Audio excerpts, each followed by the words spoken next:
আসসালামু আলাইকুম রহমতুল্লাহ। আমি জাহিদ হাসান, পড়াশোনা করছি সাস্টে ইন্ডাস্ট্রিয়াল ইঞ্জিনিয়ারিং।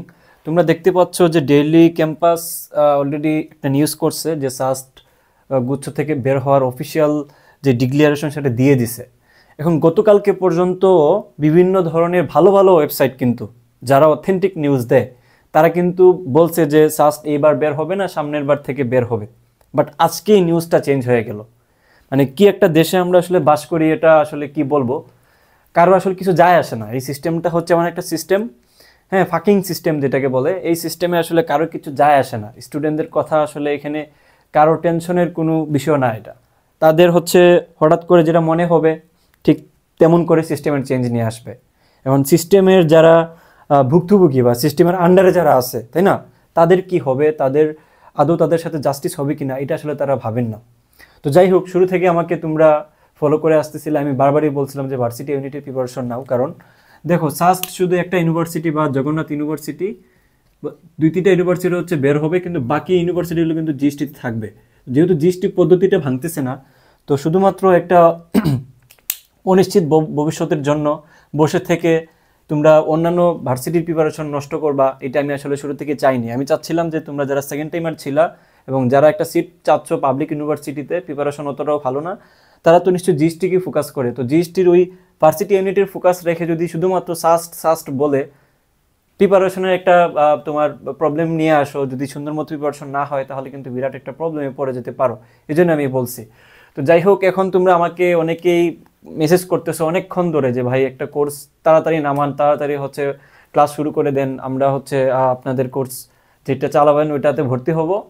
হ্যাঁ, তো খুব দ্রুতই লঞ্চ করে ফেলে। তো দেখো, অ্যাকচুয়ালি আমি কি বলবো, তোমরা যেহেতু এখন চাপাচাপি করতেছো, তো আমাকে এটা করাই লাগবে। আমি হচ্ছে আস্তে আস্তে স্লাইড রেডি করতেছি এবং আমার কিছু টিচার প্যানেলের মানুষজন জোগাড় করতেছি যারা এখানে একটু ভালোভাবে ক্লাস নেবেন, এবং আমি ম্যাক্সিমাম ক্লাসগুলো নেওয়ার চেষ্টা করব। সো তোমরা যারা এই মুহূর্তে আশাহত হয়েছো তাদের প্রতি আমার সমবেদনা থাকবে। এখন কি করার, আর কিছু তো করার নাই না, এটা তো ইনজাস্টিস হয়েছে তোমাদের সাথে। আমি শুরু থেকে এটা নিয়ে কথা বলে আসছি, আর কোনো বান্দা এটা নিয়ে কথা বলে নাই। সবাই আসলে এটার পক্ষেই ছিল, সাস্টের দৃষ্টি থেকে বের হওয়ার পক্ষেই ছিল, কিন্তু তোমরা যারা এটার জন্য বিপাকে পড়ে যাবা তাদের জন্য আমি কথা বলছি। এখন আফটার অল এটা তো আর আমার হাতে না, তোমার হাতেও না, আমার হাতেও না, যেটা হওয়ার তো হয়েছে। তো আমার যেটা মনে হয় একটু খারাপ লাগবে, কিন্তু রিস্টার্ট, তোমাকে নতুন করে শুরু করতে হবে। এখন যদি কথা আসে যে ভাইয়া কি করব এই মুহূর্তে, এই মুহূর্তে যা করার সেটা আমি তোমাকে বলবো যে আমি অলরেডি সাস্টের প্রিপারেশনের জন্য A to Z একটা ভিডিও বানাইছি, ওই ভিডিওটা একটু দেখে নাও, দেখে তুমি ওইখান থেকে একটা আইডিয়া নেওয়া শুরু করো। আর আমি ইনশাল্লাহ কালকে থেকে কিংবা পরের দিন থেকে আমার ক্লাস ছাড়া বাকি সময়টুকু তোমাদের প্রস্তুতি নিয়েই হচ্ছে গাইডলাইন দিব, ক্লাস শুরু করার চেষ্টা করব। সো এই কোর্সটার ফি থাকবে মাত্র 500 টাকার কোর্স। তো তোমরা এখান থেকে ওই আগের মতোই ফিজিক্স, কেমিস্ট্রি, ম্যাথের উপরে ক্লাস পাবা, এবং ওইখান থেকে তুমি কি বলা যায় এক্সাম ব্যাচও পাবা। এখানে এক্সাম ব্যাচ হচ্ছে ওই আগেরটাই, ভার্সিটি ইউনিটের এক্সাম ব্যাচ, ওইটা শুধু তোমরাকে একটু মডিফাই করে দেওয়া হবে যাতে করে তুমি ক্যালকুলেটর দিয়ে ওইখানে প্রবলেম সলভ করতে পারো। সো এই হচ্ছে ব্যাপার। যাদের ভাল লাগবে তারা আগেই ভর্তি হয়ে যেতে পারো, আর যারা হচ্ছে একটু সময় নিচ্ছ বা ভাবতেছো ভর্তি হবা কি না, তারা আসলে একটু সময় নাও।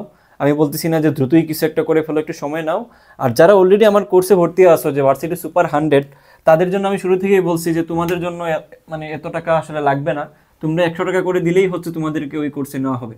হ্যাঁ, শুধুমাত্র 100 টাকা ফি দিয়ে দিলেই, যেই 400 জন ভর্তি আসো এখানে, ওই 400 জনের মধ্যে যারা 100 টাকা করে দিবা তারা হচ্ছে একদম ফ্রি বলতে গেলে ক্লাসগুলো পেয়ে যাবা এবং সম্পূর্ণ কোর্সই পেয়ে যাবা।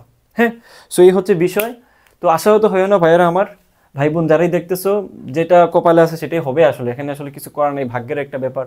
এখন আমি আমার জায়গাটা থেকে যতটুকু চেষ্টা করছি কথা বলার বলছি, এখন বাকিটা হচ্ছে তোমার উপরে এবং সৃষ্টিকর্তার উপরে এবং সিস্টেমের যারা কাজ করতেছেন তাদের উপরে। আর কি করব, আমাদের তো আর কিছু করার নাই, তাই না? আল্লাহ হাফেজ।